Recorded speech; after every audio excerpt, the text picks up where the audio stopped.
بسم اللہ الرحمن الرحیم۔ برادران عزیز، ماہ مبارک رمضان ہے۔ ماہ رمضان سے پہلے ماہ شعبان میں رسول کریم صلی اللہ علیہ وآلہ وسلم نے خطبہ ارشاد فرمایا تھا، جس کو خطبہ شعبانیہ کہتے ہیں۔ تو یہ خطبہ شعبانیہ جو ہے، چونکہ شعبان میں دیا گیا ہے، اس لیے خطبہ شعبانیہ اس کو کہتے ہیں۔ حقیقت میں یہ خطبہ جو ہے ماہ مبارک رمضان کی آمد سے پہلے ماہ رمضان کی فضیلتوں اور اس میں انجام دی جانے والے نیکیوں، ان کے بارے میں یہ خطبہ ہے۔ اور یہ خطبہ جو ہے، اس کو ہم آپ کی خدمت میں 3 کلپوں میں پیش کر دیں گے۔ عن رضا عن آبائہ عن علی علیہ السلام قال ان رسول اللہ صلی اللہ علیہ وآلہ خطبنا ذات یوم فقال۔ امام رضا علیہ السلام نے اپنے آباء و اجداد سے اس خطبے کو نقل کیا ہے، اور یہ سند پہنچتی ہے حضرت علی علیہ السلام تک۔ اور انہوں نے فرمایا کہ رسول پاک نے ایک دن خطبہ ارشاد فرمایا۔ تو رسول پاک نے فرمایا، ایھا الناس، اے انسانوں، اے لوگو، انہو قد اقبل علیکم شہر اللہ بالبرکت والرحمت والمغفرہ، کہ اے لوگو، آپ کی طرف اللہ کا مہینہ آ رہا ہے۔ یعنی ماہ رمضان کو اللہ کا مہینہ کہا گیا ہے۔ مہینے تو سارے اللہ کے ہی ہیں، لیکن جس کو اللہ اپنی طرف نسبت دے دیتا ہے، وہ اس کی عظمت پر دلالت کرتا ہے۔ تو عزیزان گرامی، یہ مہینہ، رمضان کا مہینہ جو ہے، یہ کیا کیا چیزیں لے کر آ رہا ہے؟ بالبرکت والرحمت والمغفرہ، خدا کی برکت اور رحمت اور مغفرت لے کر آ رہا ہے۔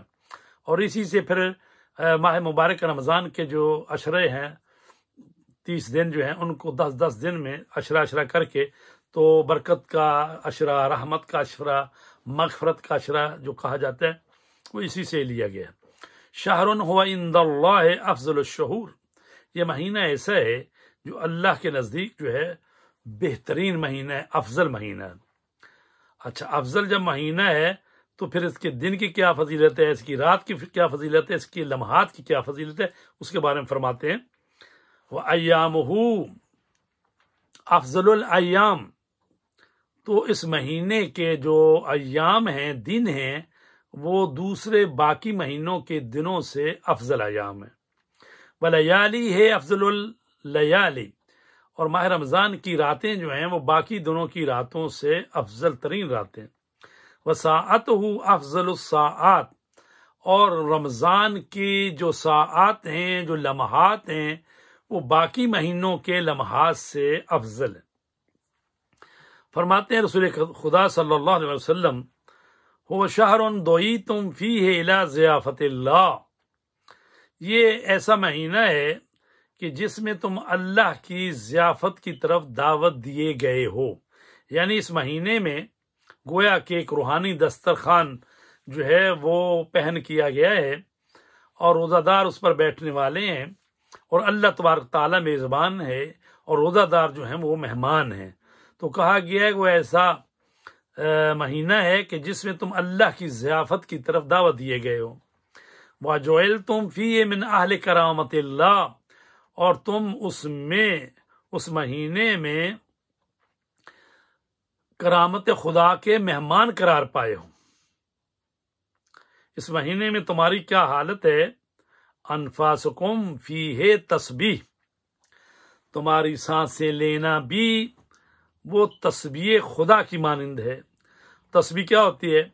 جب ہم کہتے ہیں سبحان اللہ، لا الہ الا اللہ، الحمدللہ، تو یہ تسبیح ہے۔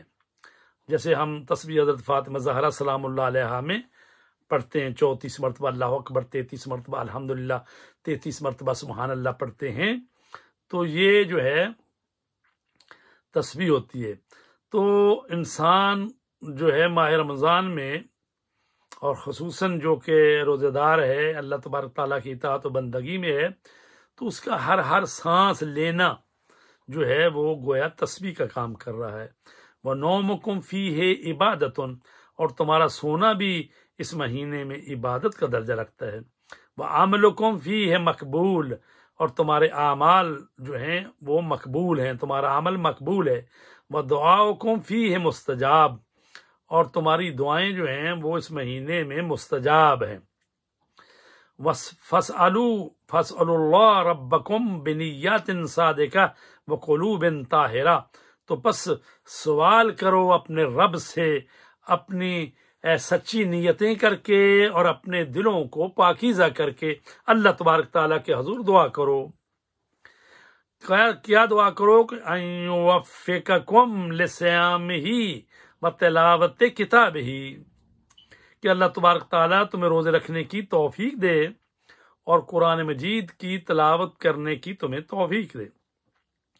فإن الشقی من حرم غفران اللہ فی ھذا الشہر العظیم، فرماتے ہیں رسول خدا کہ وہ بدبخت شخص ہے کہ جو اس عظیم مہینے میں اللہ کی مغفرت سے محروم رہ جائے، یعنی وہ شخص جو ہے جس پر یہ مہینہ آئے اور وہ بخشا نہ جائے تو وہ شخص جو ہے بدبخت ہے۔ فرماتے ہیں وَاذْكُرُوا بِجُوعِكُمْ وَعَطْشِكُمْ فِيهِ جُوعَ يَوْمِ الْقِيَامَةِ، ظاہر ہے جب انسان روزہ رکھتا ہے بھوک بھی لگتی ہے، پیاس بھی لگتی ہے، تو کہا گیا ہے کہ جب روزہ رکھنے سے بھوک اور پیاس تمہیں ستاتی ہے تو قیامت کے دن کی بھوک اور پیاس کو یاد کرو۔ عزیزان گرامی، قیامت کا دن جو ہے 50,000 سال کا دن ہے۔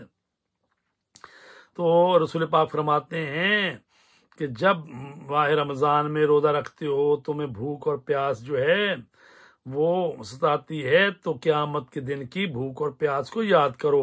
وَتَصَدَّقُوا عَلَى فُقَرَائِكُمْ، اور اپنے فقراء کو صدقہ دو، وَمَسَاكِينِكُمْ، اور اپنے جو مساکین ہیں ان کو صدقہ دو، وَقِّرُوا كِبَارَكُمْ، اپنے بڑوں کی عزت کرو، احترام کرو، وَارْحَمُوا صِغَارَكُمْ، اپنے سے چھوٹوں پر شفقت کرو، رحم کرو، وَصِلُوا أَرْحَامَكُمْ، اور صلہ رحمی کرو، اپنے خاندان کے افراد سے جو ہے صلہ رحمی کرو، ان سے بات کرو اور ان کی حاجتوں کو پورا کرو۔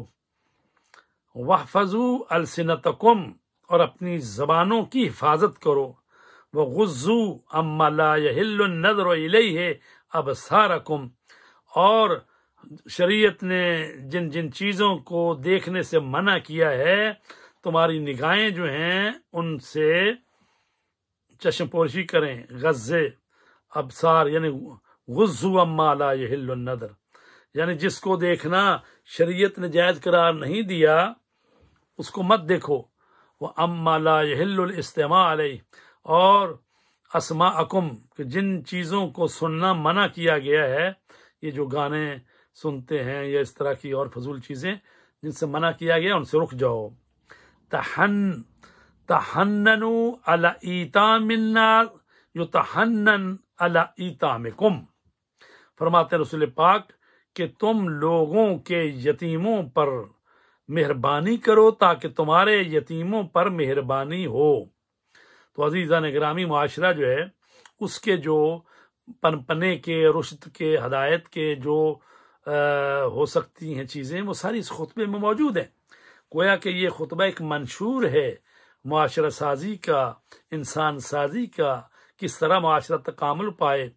یعنی اس میں آپ دیکھیں کہ یتیموں کا خیال، مسکینوں کا خیال، بڑوں کی عزت، چھوٹوں کی عزت، صلہ رحمی اور اپنی زبان کی حفاظت کرنا اور اپنی نگاہوں کی حفاظت کرنا، تو سارا جو انسان سازی کا پروگرام ہے وہ اس خطبے میں موجود ہے۔